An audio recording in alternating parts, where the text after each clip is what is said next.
Supreme Chancellor Obi-Wan Kenobi by Stone Freak. Chapter 34. Padme tells Anakin about the investigation. Anakin is tired. So tired. Another campaign successfully pulled off, and this time he didn't even get a reprimand from the council regarding his conduct. Still, he's tired. Fighting a war will do that to you. At least they have some off time on Coruscant in between the battles. Any and all time off is a blessing and a gift worth hoarding. The downside to being back on Coruscant is that he might run into Obi-Wan, especially in the temple. Usually he wants to be around him, but now he's tried to think about how he feels. He's even tried to meditate on his feelings, but he hasn't been able to sort himself out. He does trust Obi-Wan, but he also trusts Palpatine, and Obi-Wan has always distrusted the man and disapproved of Anakin seeing him. Is that why he's investigating him? Some sort of revenge? It seems so out of character, though. Not just because Jedi don't crave revenge, but also because it's Obi-Wan. But every time he tries to dismiss the doubts, there's that voice in the back of his head. But he's always kept things from you, hasn't he? He doesn't trust you.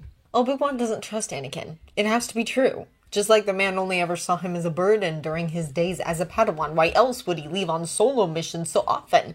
Leave him behind in the temple, in the hands of the council members and teachers with no friends and no one to really talk to, as often as he did back then. Was there any wonder why Anakin had happily accepted the invitations to meet with Palpatine, even though Obi-Wan and the other Jedi disapproved? He wasn't a slave anymore, and he wasn't doing anything illegal or against temple rules, so they couldn't forbid him from seeing Palpatine. It's so unfair that they would be so suspicious of the man when, for many years, he was the only support Anakin could really count on to be consistent. Palpatine often took time out of his busy schedule to talk to Anakin, help soothe his fears and insecurities. Obi-Wan would ask if something was wrong, but he never pushed. He might have asked, "Are you sure?" when Anakin said nothing was wrong, but he always let it go after that. Clearly, he didn't actually want to hear what Anakin had to say. Right?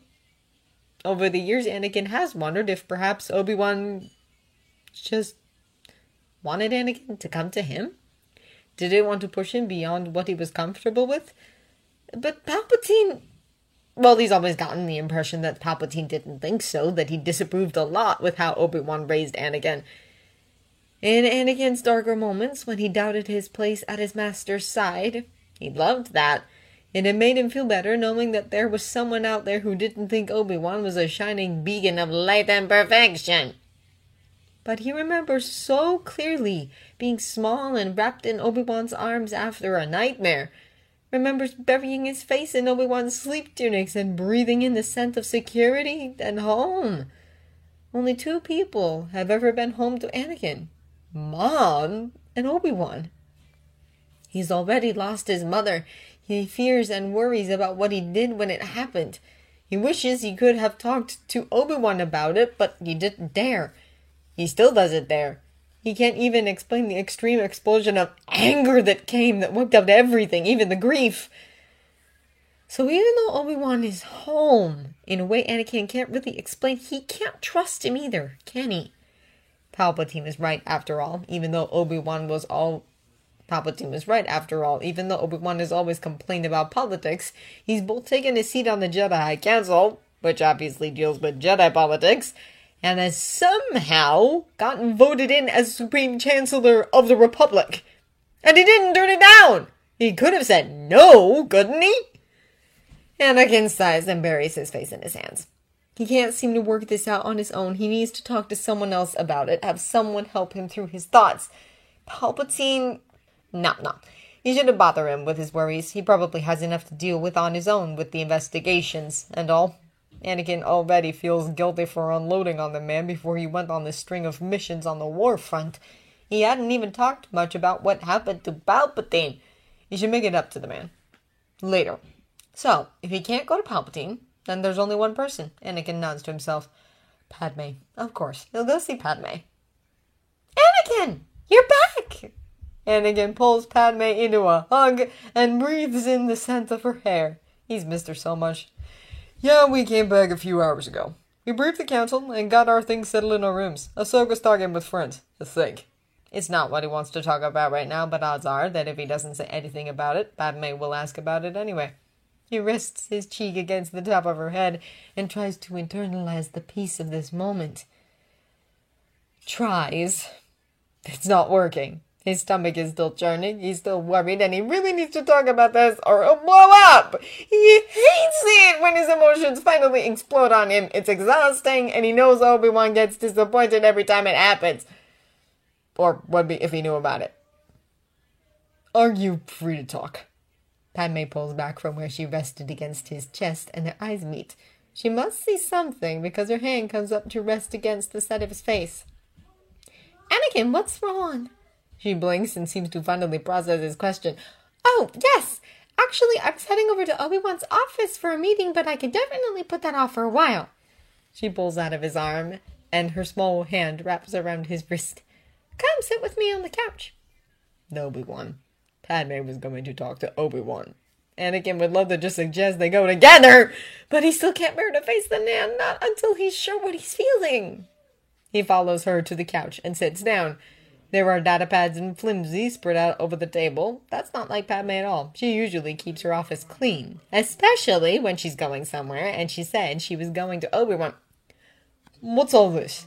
Anakin says and sweeps his hand over the table. It's not what Anakin wanted to talk about, but something tells him it's important. A fluttering in the Force that begs him to ask and listen. What? Padme looks confused for a moment before she catches on. Oh, it's some of the research I had LA do for Obi-Wan. It's a good thing you came, otherwise I might have left it all on the open like this. I've been a bit out of sorts since I read them. She smooths the lock of hair behind her ear. It's almost disorienting to see her so out of sorts.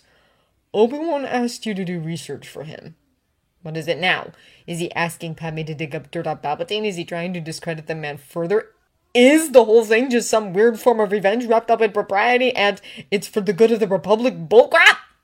Anger stirs in Anakin's gut and he finds himself clenching his teeth together. Oh, Griffin dares he! Oh, yes. Anakin, what I tell you now, I tell in utmost confidence, all right? You can't tell anyone. It's top secret. I only tell you because I trust you. Promise me, Annie. His anger dissolves as if in a bath of acid. He lets his breath out in a hiss and tries to regain his center. Where did that anger even come from? He doesn't even know what it's about yet. I promise, Padme. No one at all. If Padme asks him not to tell anyone, well, okay.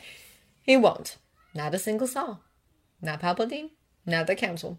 No one. Padme smiles at him and squeezes his hands. Obi-Wan noticed that there seemed to be discrepancies between mission specifications as they were sent to the Order and as they were when written down by the Senate. She frowns and rubs her bottom lip with her teeth briefly. He had the horrible suspicion that maybe someone in the Senate was changing the specs before they were sent to the Order. Anakin stares at her. What? If that's true, isn't it possible the Jedi have gone on missions that have ended in death simply because the mission specs didn't match the reality? What? He croaks, a lump forming in his throat. Who did it? Dread sits like a lump of ice in the pit of his stomach. Padme shakes her head and says, We don't know yet. We're still looking into it. But...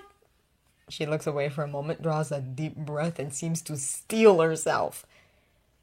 I received a long list of missions from the Jedi where a specific Jedi had been requested, and they asked me and Bail to confirm that the original mission really did request that specific Jedi.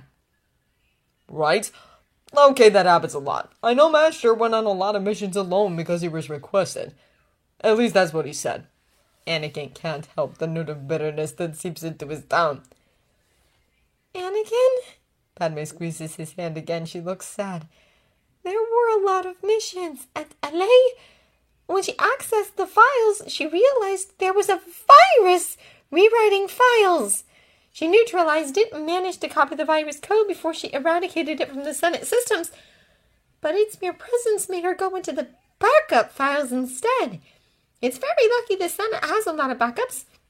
Not to mention that several groups of systems occasionally get together and create their own backups, like Naboo has with others. So someone definitely has done something then. If they wrote a virus, that would rewrite files if someone tried to access them. Anakin swallows and struggles to keep his breathing even. She nods. Yes, but that's not all, Anakin.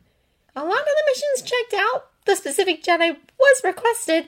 However... Oh, Anakin, out of the many, many missions that specifically requested Obi-Wan, about 90% of them were changed. Someone deliberately made Obi-Wan's mission schedule far busier than it should have been during your apprenticeship. He can't breathe. The air is molasses. He's underwater. There's water in his lungs and he's drowning. He can't breathe. Someone deliberately got his master sent out on missions. Someone deliberately took Obi-Wan away from him for long stretches of time. Someone deliberately sent Obi-Wan on missions where he could have died and been gone forever, just like Mom! Just like her! He's always complained that his master was busy too often, gone too long, too often left him behind more than he should have, with just a small hug in private and well wishes on his glasses. Someone set that up! Someone kept Obi-Wan from being around as much as he should have been! Anakin can't breathe!